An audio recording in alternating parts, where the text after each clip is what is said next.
आप पढ़ रहे हैं गुरुजी उस चरम रोग अ आ इ तालु उ ओष री मूर्धन री रा स ड ठ ड ढ ण मूर्धन री रा स ड ठ ड ढ ण मूर्धन ए है कंठ तालु ओ कंठोष्ठ हो गया। अब ये बातें आपको क्लियर हुई। आगे बढ़ते हैं। श श श श ह श मीन्स क्या है? उच्चारण करते समय जीभ तालु को स्पर्श करती है, इसीलिए इसको तालव्य कहते हैं। क्या कहते हैं? तालव्य कहते हैं। और तालव्य है वो तालव्य वर्ण के अंतर्गत कौन कौन से आते हैं? इ य स इ य श इ य स इ य स च छ ज झ य च छ ज झ य इ य स च छ ज झ य तालव्य। च छ ज झ य। और संस्कृत सूत्र ले लीजिएगा। इचु यासा नाम, इचु यासा नाम, इचु यासा नाम तालु, इचु यासा नाम तालु मतलब इ यासा च छ ज ज य। इचु चु मतलब है चावल और छ ज झ य तो इचु यस नाम तालु। क्लियर हुआ? इसी तरीके से इसका उच्चारण जब करते हैं तो ये क्या होता है? जीभ जो है तालु से स्पर्श करती है। बोलिए ई पलट के तालु पर रखी हुई है। ये तालु है ना नीचे, यही देखो, बोलो ई च छ ज झ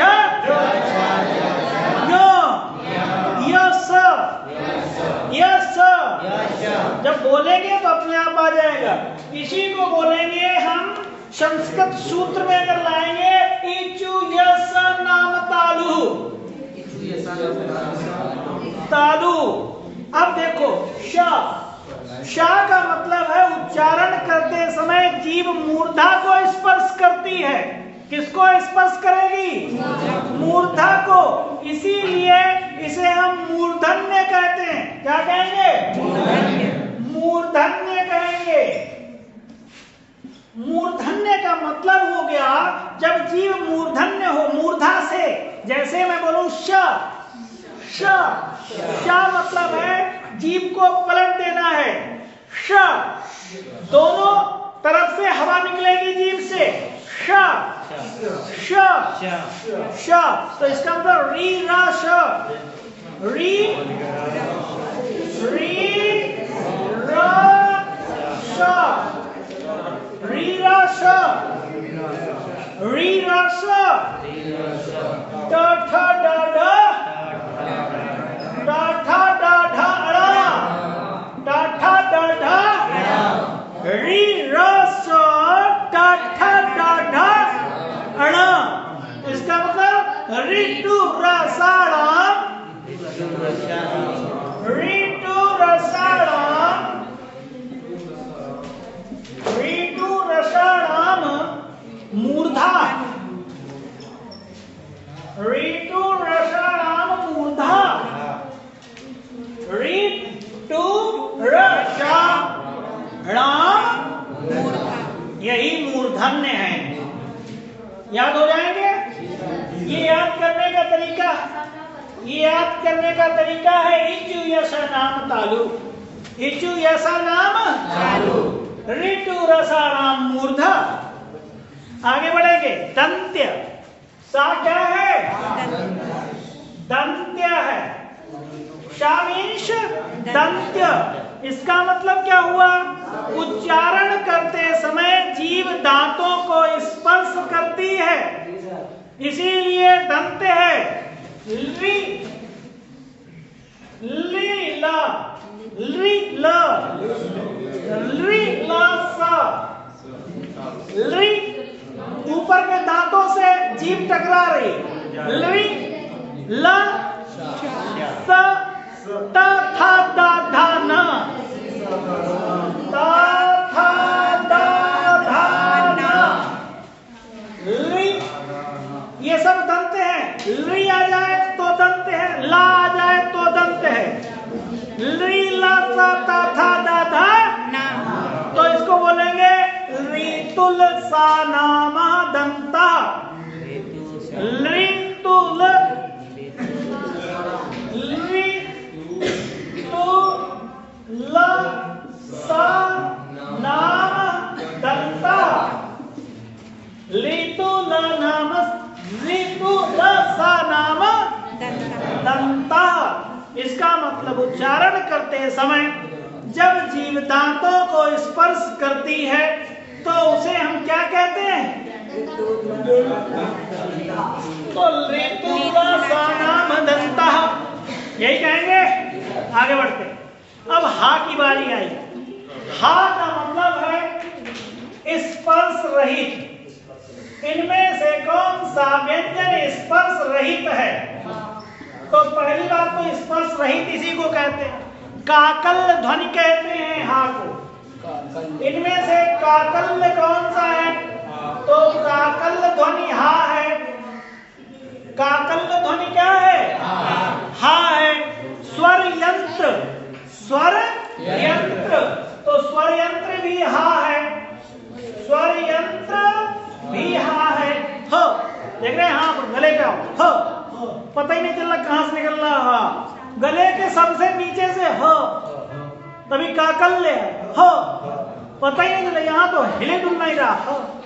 ह कहीं कंपन हो रहा है, कहीं कुछ नहीं हो रहा। स्वर यंत्रामुखी, स्वर यंत्रामुखी भी हा है। स्वर यंत्रामुखी क्या है? हा है। इसके साथ साथ घोष ध्वनि भी हा है। आवाज देखो, हा। इसके बाद में घोष मतलब आवाज, नाद, ध्वनि, तेज। ऊष्म संघर्षी ध्वनि भी हा को कहते हैं। ऊष्म संघर्षी ध्वनि भी क्या है? हा। तो अभी आपने क्या क्या पढ़ा, एक बार फिर से जानिए। शा तालब, शा तालब, इ य श च छ ज झ य, इचु य सा नाम तालु, इचु य सा नाम तालु। श मूर्धन्य, श मूर्धन, री र श ट ठ ड ढ ण, ऋतु रसाना मूर्धा। दंत श, दंतव्य सा बोलते हैं। ली ल स त थ द ध न, इनमें से कौन सा दंत है? एक ही देगा, कर लेंगे। हा को स्पर्श रहित काकल ध्वनि, स्वर तंत्रीय ध्वनि और स्वर यंत्रामुखी, घोष ध्वनि और ऊष्म संघर्षी ध्वनि कहते हैं। ठीक है? क्या कहते हैं? ह्रस्व मूल, एक ही बात है। ह्रस्व कहें या मूल कहें। अ ई उरी, आ ई उ री, आ ई उरी ह्रस्व स्वर, या इन्हीं को हम कहते हैं मूल स्वर। दीर्घ स्वर कैसे होंगे?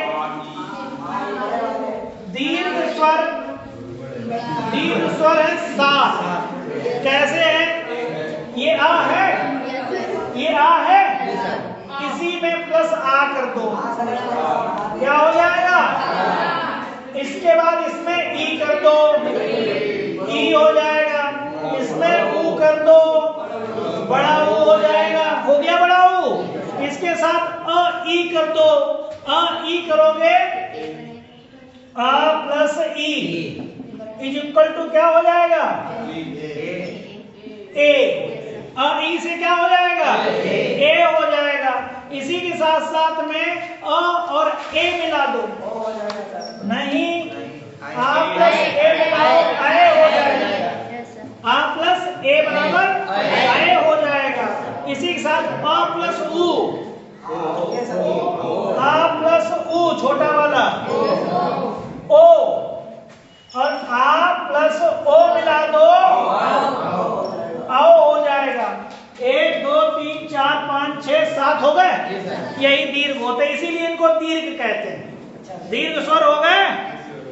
इसके साथ साथ दीर्घ स्वर, दीर्घ संधि स्वर पूछा जाए।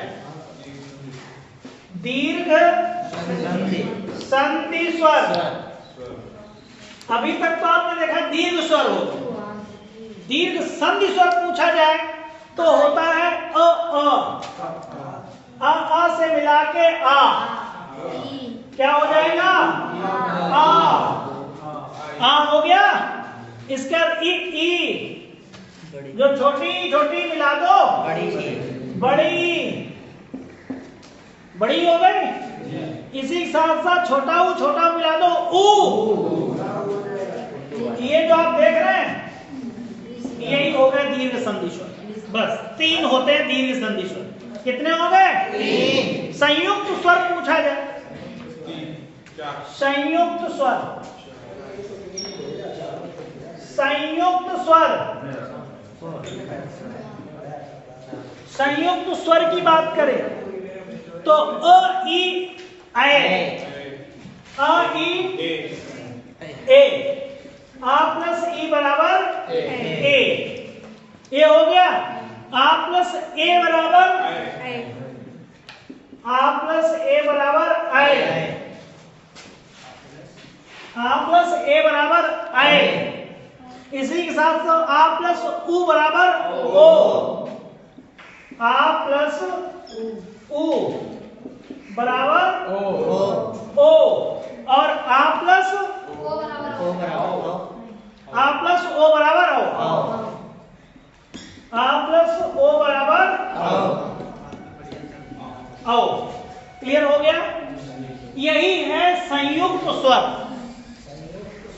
एक जैसे हैं सब रिलेटेड, देख लो। ह्रस्व या मूल स्वर अ ई उ री, दीर्घ स्वर आ ई ई उ ऊ, री ए ई आई ए आई आ ए आ ओ। क्लियर? अब दीर्घ स्वर, दीर्घ स्वर कौन से होंगे? यही वाले 1 2 3, 1 2 3 हो गए। तो ये वाले मिल गए आ ई उ। अब आओ संयुक्त स्वर में आ ई ए आए और आओ। इसी के साथ साथ आपको आगत स्वर एक है। आगत स्वर की बात करें, जब स्वर कह रहे हैं तो स्वर पे ध्यान दो। आगत स्वर आ। अब देखो, जीभ के आधार पर पूछा जाए, जीवा के आधार पर अग्र मध्य पश्च, जिह्वा के आधार पर, जिह्वा के आधार पर अग्र मध्य पश्च, अग्र मध्य पश्च, अग्र मध्य पश्च। तो देखो ए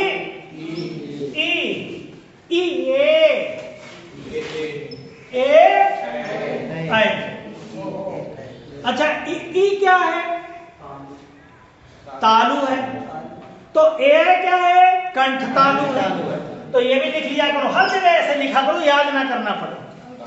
ऐसे ये कंठ है तो ये तो कंठ तालु हो गए। कंठ तालु अग्र, कंठ तालु अग्र। तो कंठ में कौन है? ई।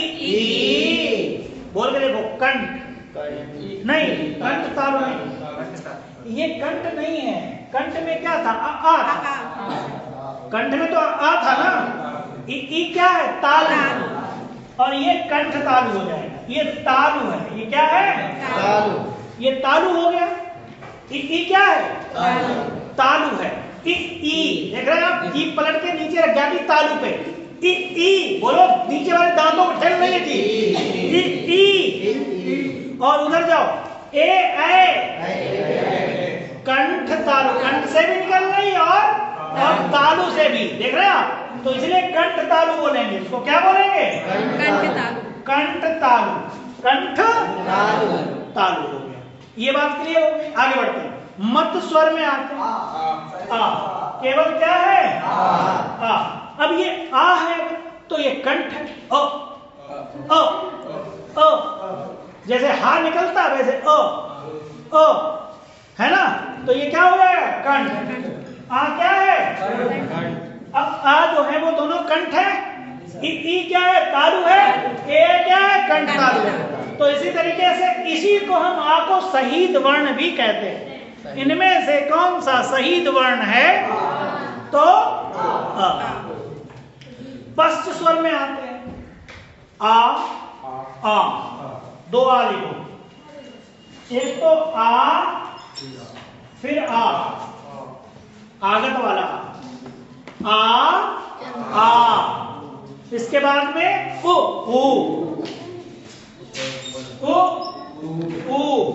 और इसके बाद में ओ। अब आ ओ आओ ओ आओ। अब आ जाओ, ये जो आ है ये क्या है कंठ, क्या है कंठ। आ क्या हो गया कंठ, तो उ क्या हो गया उ होश हो गया, तो अपने आप बोल रहे उ होश या होस्ट जो भी बोलना चाहे आप बोल सकते हो, स्वतंत्र हो। और ओ आओ कंठोस्ट ओ आओ। क्लियर हो गया, यहां कोई दिक्कत नहीं। अब आ जाओ अर्ध स्वर, किसकी बात करेंगे अर्ध स्वर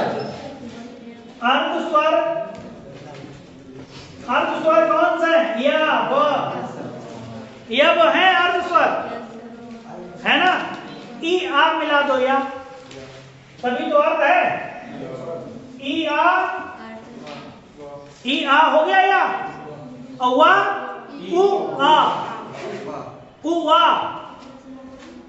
उ प्लस तभी तो अर्थ हुआ जाके।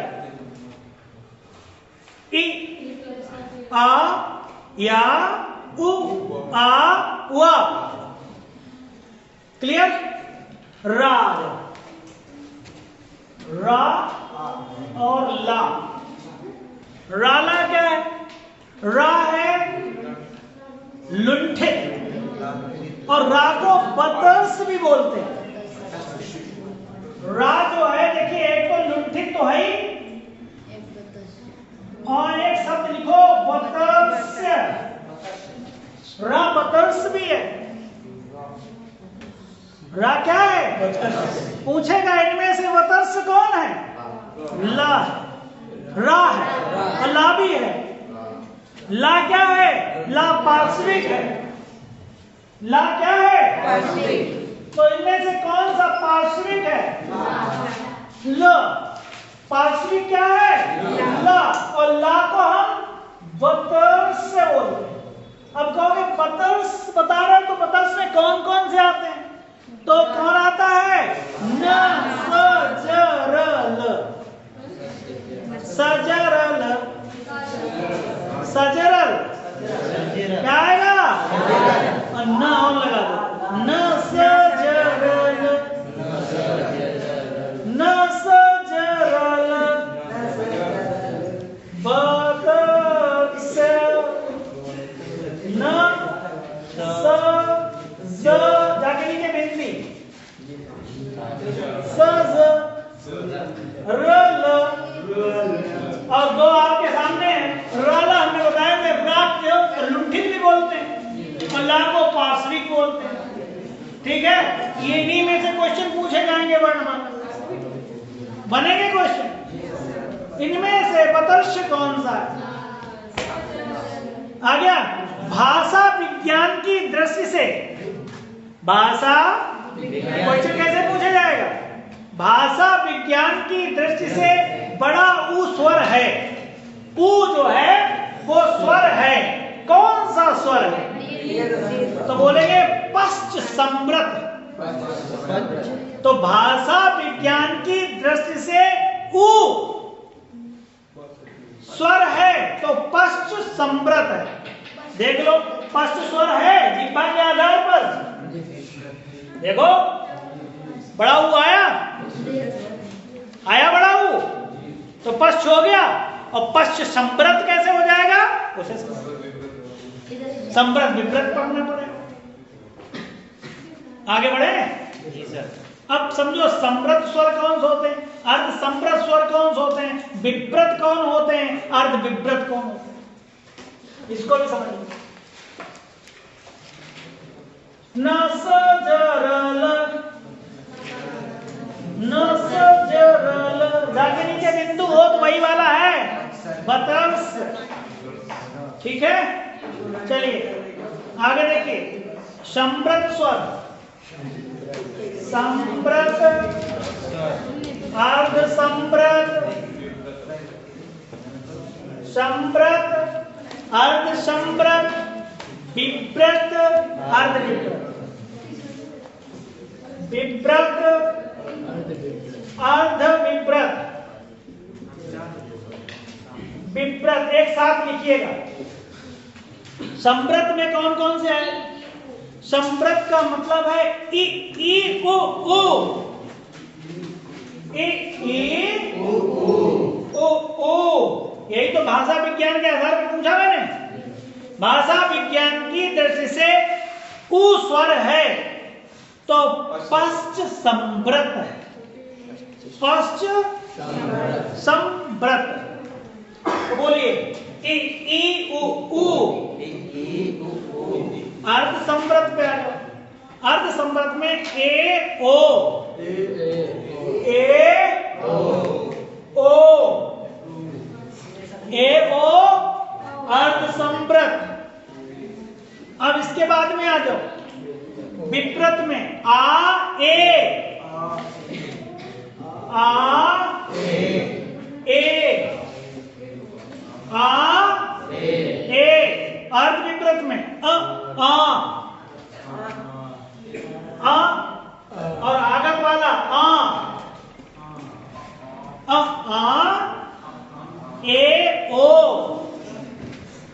ए आओ। ठीक है, बतर्स में आ जाए तो न नल, श ज र ल सजरल, र लुंठित है, ला पार्श्विक भी है, ला बतर्स भी है। ठीक है, एक वर्ण जो है उसके कई रूप आपको देखने को मिलेंगे। क्लियर है? ये बात समझ में आएगी?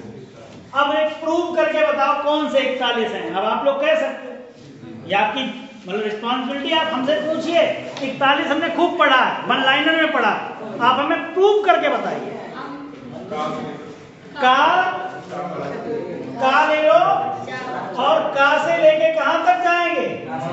क च ट प, क च ट ट, और अंतस्थ ले लो। ये कितने हो गए? 25 हो गए। अंतस्थ ले लो। हाँ, यवरल। अंतस्थ में क्या है? यवरल। अंतस्थ में फिर आ जाओ ऊष्ण। ये 4 हो गए।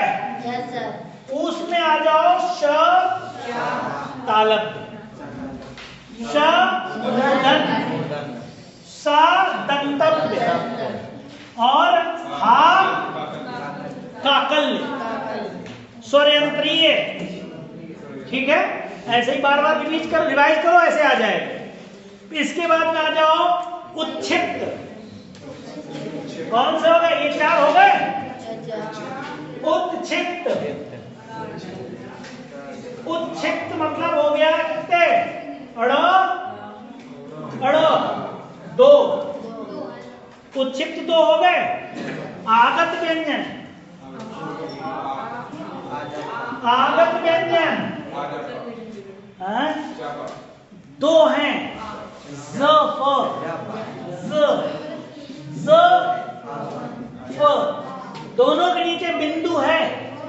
जफ, जफ, जफ। आगत हो गए, गिनो। 2 ये हो गए, अच्छा, इसके बाद में और आ जाओ, संयुक्त व्यंजन। संयुक्त व्यंजन श त्र ज्ञ स्र, छत्र ज्ञ स्र, छत्र ज्ञ स्र, छत्र ज्ञ स्र। बोलो 25 4 4 8 4 12 4 16 16 25 16 25 6 5 11 3 1 क्लियर हो गया 41। तो कुल व्यंजनों की संख्या 41। तो मूल व्यंजनों की संख्या 33। मूल व्यंजनों की संख्या 33।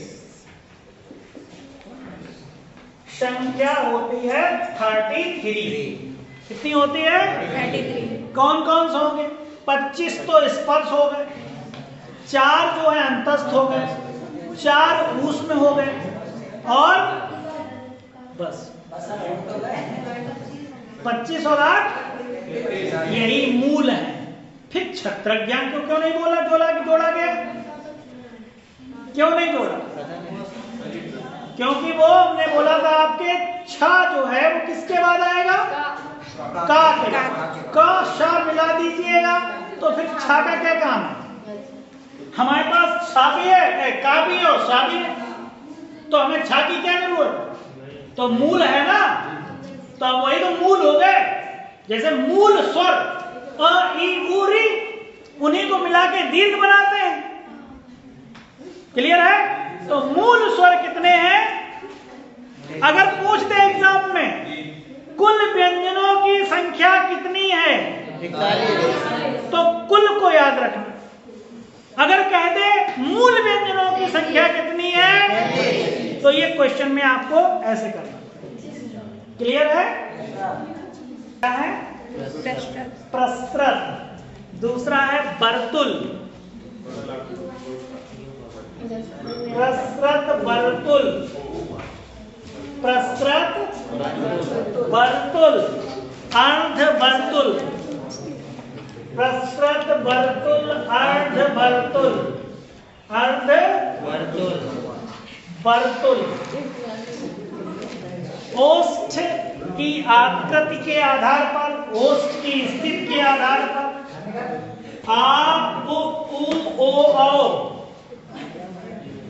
क्या क्या रहेगा? आ उ ओ औ, आ उ ओ औ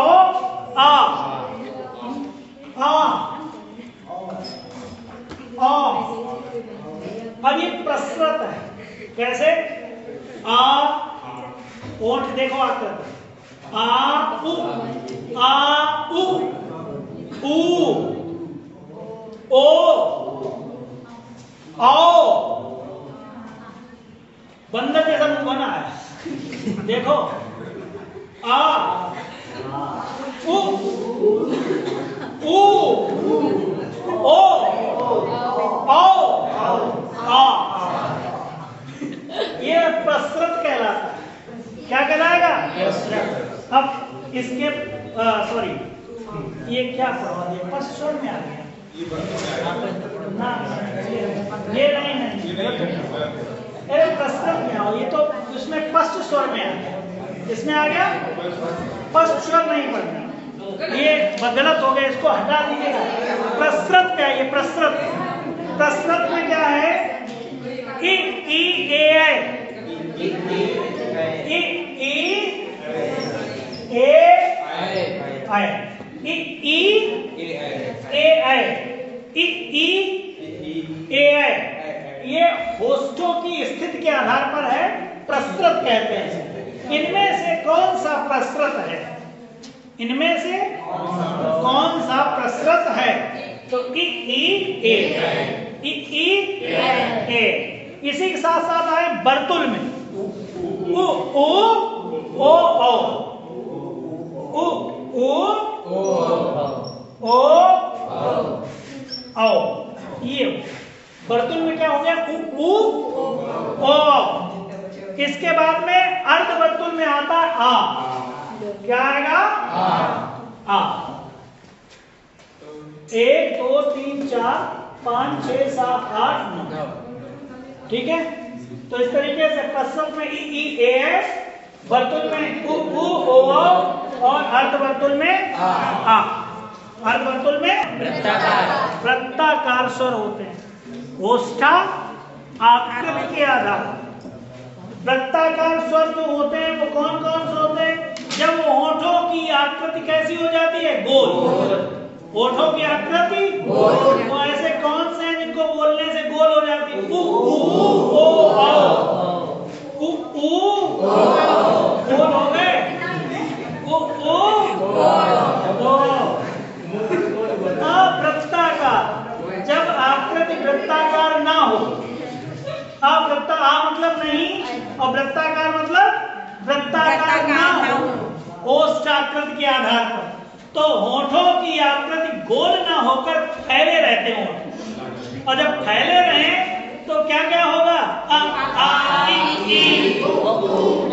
री ए री ए। होठ कैसे? और जब गोल हो जाए तो वृत्ता, और अवृत्ताकार मतलब होठ फैल जाए हैं। ऐसे ही करा करो सीधा काम। आगे मुखाकृति के आधार पर, इस आधार पर मुखाकृति के आधार मुख की आकृति के आधार पर। अब मुखाकृति जैसे है तो इसमें संवृत्त होता है। कैसे होते हैं? संवृत्त होते हैं, अर्ध संवृत्त होते हैं, विप्रत होते हैं और अर्ध विप्रत होते हैं। तो संवृत्त का मतलब क्या होता है?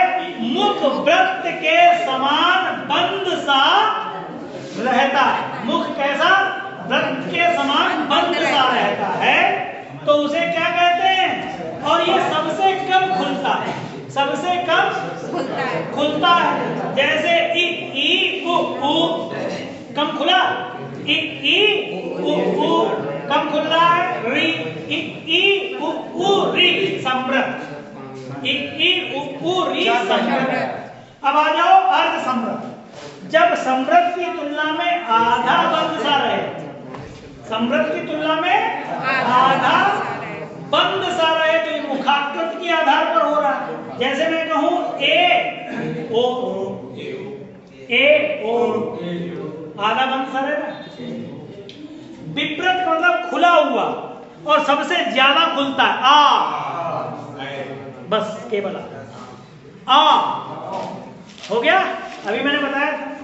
इसी के साथ अर्ध विप्रत, विप्रत की तुलना में आधा और अर्ध संवृत्त की तुलना में ज्यादा।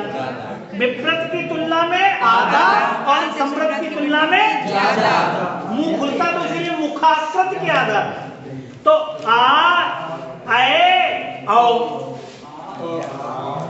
आ ए औ, आ ए औ होते हैं 16। स्पर्शी व्यंजन कितने होते हैं? 16। बोलो क क ट त प, क ट त प। तो स्पर्शी कितना हो गया? 4 देखो 16। और चा कहाँ गया? चा वर्ग है स्पर्श संघर्षी। इसको बोलते हैं स्पर्श संघर्षी होता है। ये जो आप देख रहे हैं ये स्पर्श संघर्षी है। च छ ज झ, च छ ज झ, ये स्पर्श संघर्षी हो गया। अब देखो ये आपके पास क्या हो गया? प्रारंभ के चारों वर्ण, प्रारंभ के क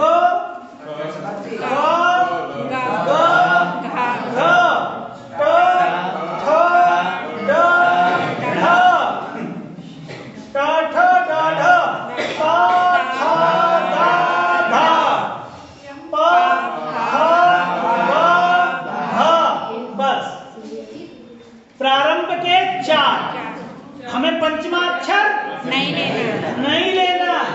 यही है स्पर्शी। तो स्पर्शी वर्णों की संख्या स्पर्श संघर्षी कौन सा है? च छ। बोल के देखो। ज्यादा स्पर्श से संघर्ष नहीं हो रहा है ना? ट ठ ड ढ ण नहीं हो रहा, ट ठ ड ढ नहीं हो रहा, ट थ द ध न, और नहीं ना नहीं ले रहा मैं। ध्यान देखो, प फ ब भ, ये 16 हो गए। स्पर्शी व्यंजन कितने हैं? 16।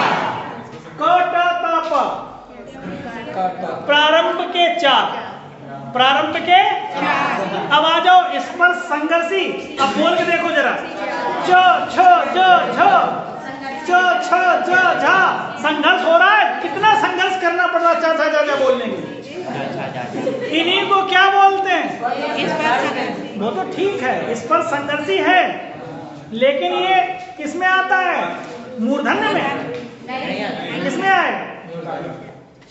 भूल गए? तालब्य में आएगा ना। शा किसमें आएगा?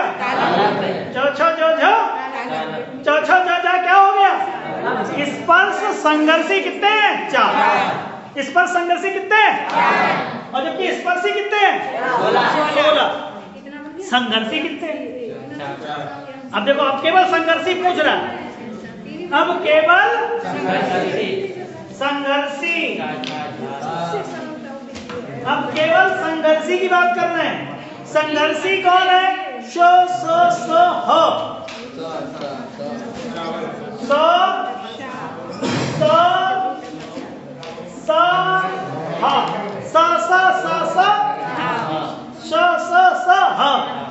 तो तालब्य श, मूर्धन्य श, दंतब्य श और काकल्य ह। काकल्य संघर्षहीन कौन है? संघर्षहीन, संघर्ष ही नहीं करना पड़े, कोई संघर्ष नहीं। देखो बड़ी आसानी से निकल रहा है। कोई संघर्ष है? चाचा जा में कितनी ताकत लग रही? कितनी? 16 बोलने में 16 बोल तो नहीं लग रही ताकत, लेकिन चाचा जा ने जान निकाल दी, इसलिए स्पर्श संघर्षी हो गए। याद रखेंगे। 16 क्या हो गए? स्पर्शी। और स्पर्श संघर्षी कितने? 4। चाचा जा झा। और इधर आ जाओ, संघर्षी में क्या हो गया? सा सा सा सा। और संघर्षहीन कौन है? या। इनमें से कौन सा स्पर्शहीन व्यंजन है? या। कोई भी दिया होगा एक, टिक करके आता। इन्हीं को अमार्त स्वर कहते हैं। ला रा क्या है? रा लुंठित है, वतर्स भी है। ला क्या है? पार्श्विक भी है, वतर्स भी है। स ज र, न स ज र ल। ठीक है। उच्छिप्त क्या है? ड़ ण। नासिक के क्या है? पंचमाक्षर। स्पर्शी कौन होते हैं? वे वर्ण जिनके उच्चारण विभिन्न अवयवों का स्पर्श किया जाता है। क्या किया जाता है? विभिन्न अवयवों के स्पर्श से वो स्पर्शी व्यंजन होते हैं। इसी के साथ जैसे कि 16 वर्ण होते हैं, ये आपको स्पर्शी अगर आ जाए तो कितने होते हैं? Number of 16। क्लियर है? करके आओगे 16। तो आप स्पर्श व्यंजन में आप 25 करते हैं। वो स्पर्श व्यंजन स्पर्शी की बात करेंगे। तो आप स्पर्शी कितने होते हैं? स्पर्शी अगर कहेगा तो आपको 4 वर्ग निकालना पड़ेगा, और इसमें भी पंचमा अक्षर हटाना पड़ेगा। 16। ठीक है भैया, ये ध्यान रखिए, रखने वाली बातें हैं, रखने वाली बात भी नहीं है। आप पंचमा निकाल दिया, प्रारंभ के 4 हैं, 4 हटा दो। 4 फिर क्या हो जाएगा? फिर 4 क्या है? स्पर्श संघर्षी हो जाएगा। ठीक है। अब ये कई बुक्स में नहीं है, लेकिन यहीं से क्वेश्चन बन जाए तब क्या करोगे? गलत करके आओगे। तो इसलिए ध्यान रखिए। इसके साथ स्पर्श संघर्षी देखो बता रहे हैं क्या होता है। स्पर्श संघर्षी होता क्या है वो समझिए। वे वर्ण जिनके उच्चारण में समय अपेक्षाकृत अधिक लगता है। वे वर्ण जिनके उच्चारण में समय अपेक्षाकृत क्या लगता है? अधिक लगता है। उच्चारण के बाद वाला भाग संघर्षी हो जाता है।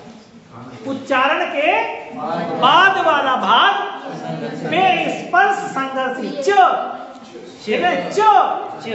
अच्छा कि क बोलिए, क, ये देखो च, क, कोई ताकत नहीं लगी, च, बाद वाला देख रहे, झंड से होती जाएगी आवाज, च, छ, ज, झ, हो गया। तो यही दिक्कत हो रही है ना यहाँ पे, तो इसीलिए स्पर्श संघर्षी हो जाता है। वे वर्ण जिनके उच्चारण में समय अधिक लगता है, और वो भी समय का उच्चारण के बाद झन्नाटा जैसा होता है, इसलिए इसको चा चा जा जा ये निकाल दिया गया। ठीक है, ये बात। मसूड़ों को पार्श्विक मतलब होता है वे वर्ण जिनका उच्चारण करते समय जीभ जो है मसूड़ों को छूती, और हवा वेग, हवा का प्रमुख वेग, हवा का जो प्रमुख वेग होता है वो जीभ के आसपास या अगल बगल से निकल जाता है, वे पार्श्विक कहलाते हैं। ला, जीभ देखो फोल्ड हो रही है, ला बोलते ही, ला, ला, और हवा देखो निकल रही पार्श्वों से, इसीलिए पार्श्विक।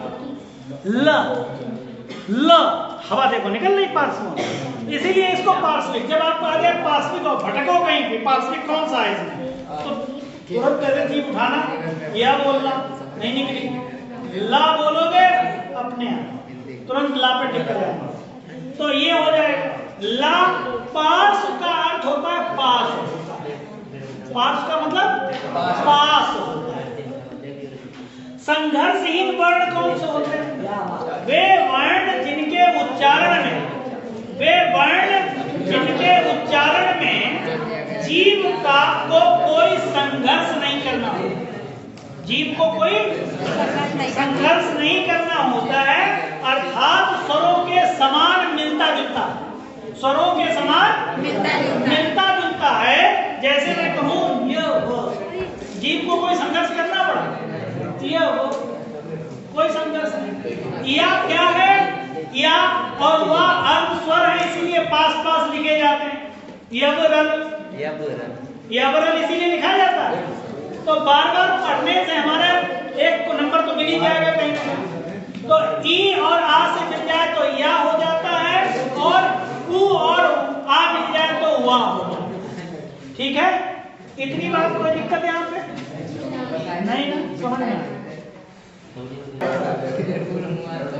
स्वर तंत्रियों के कंपन के आधार पर बात करें तो सघोष और अघोष। अगर कहें स्वर तंत्रियों के कंपन के आधार पर वर्णों को बांटा गया है दो भागों। किस भागों में, सघोष और अघोष।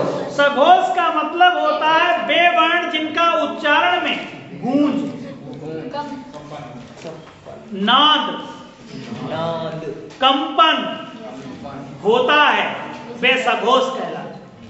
गूंज हो, एकदम आवाज, शंख नाद बोलते हैं, आवाज होती है, तो जहां आवाज ज्यादा हो वही सघोष। प्रत्येक वर्ग का तीसरा चौथा 135 बस। अरे भैया तीसरा चौथा पहुंच 345, वो तो आज पैराण की बात कर रहे हैं। ये हमने स्वर तंत्रियों के कंपन के आधार पर सघोष कौन कौन हो जाएगा, 345 सभी स्वर। एक ही चीज नहीं है, सभी स्वर। समय कम है इसलिए सभी स्वर, सभी स्वर 11। ठीक है, इसके साथ साथ में आपको क्या मिलेगा, यवरल। ये क्या चीज है, हाँ?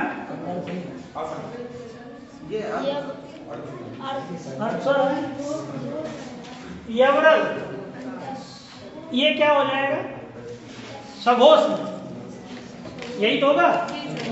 345 आप मालूम है, ग घ इंग्या, ग घ इंग्या, ज झ व, ड ढ ण, और इसके साथ द ध न, और ब भ म, और यवरल। इसके साथ साथ में आते हैं अघोष। वे व्यंजन जिनके उच्चारण में गूंज, नाद कंपन नहीं होता। 12 वहां होता था या नहीं? ये क्या होता है? 1 2 12 है, 345 हटा तो 12 ही बचा। तो 12 बचेगा तो क ख आवाज हुई कहीं? चो छो टो ठो तो थो प फ यही हुआ ना। और स स स ह स स स ह स स स ह। तो इस तरीके से ये आप क्या देख रहे हैं? सघोष और अघोष। ठीक है, स्वर तंत्रियों के कंपन के आधार पर सघोष और पर प्राण वायु के आधार पर सघोष अघोष पहले पढ़ा था आपने। तो स्वर तंत्रियों के कंपन के आधार पर था सघोष अघोष। उसमें 345 था सघोष और इसमें 12 था। यहाँ कितना हो जाएगा? वे व्यंजन जिनके उच्चारण में वायु मुख विवर से क्या होती है? कम निकलती है। मुख विवर से वायु कम निकलती है तो उसे क्या कहते हैं? अल्प। अल्प प्राण का मतलब समझो, ये अल्प मतलब कम और प्राण मतलब वायु। कम वायु तो कम वायु 135। कितने होशियार हो गए हम लोग? 135 आ गया खट्ट से। 135 मतलब जब आपको वर्णमाला आती होगी तब तो 135 काम करेगा। और वर्णमाला ना आए तो इंग्या 135 तभी तो होगा। क्या क्या छूटा? खा छूटा, घा छूटा। ये जो बच गया तो वो महा हो गया। महा जब होगा 135 24 तो 24 वहां क्या हो रहा था? 12 24 हो गया। देखो कितना आसान। वहां 345 था, यहाँ 135। तो अल्प प्राण 135, महाप्राण 24। ठीक है, तो जब वायु क्या निकले? कम। और महा मतलब होता है ज्यादा। वे व्यंजन जिनके उच्चारण में वायु मुख विवर से अधिक मात्रा में निकलती है तो उसे महाप्राण। प्रत्येक वर्ग का दूसरा चौथा महाप्राण। प्रत्येक वर्ग का दूसरा चौथा महाप्राण। सा सा सा सा हा। दूसरा चौथा, ये तो 24 हो ही गया और इसके साथ साथ और लिख लिया स स स ह स स स हा। और एक और लिखो ढ। ये वाला ढ। इनमें से कौन सा महाप्राण है वही दे देता। इस पर टिक लगाया। ठीक है, ढ पढ़ना वाला। ये पढ़ना याद रखना, महा पढ़ना। कैसे याद करोगे? महा पढ़ना, ज्यादा पढ़ के आए तो महाप्राण। महा पढ़ना ये आ सकता है। इसके साथ साथ में ये हो गया। अब इधर आते हैं अल्प प्राण में। यवरल क्या आएगा? 135 यवरल 135 बस ऐसे याद कर लो। अल्प प्राण 135 यवरल। बोलो 135 बस। कम हवा में काम चल गया। तो वहां पे अल्प महाप्राण में बोलते बोलते स स स स स स ह स स स ह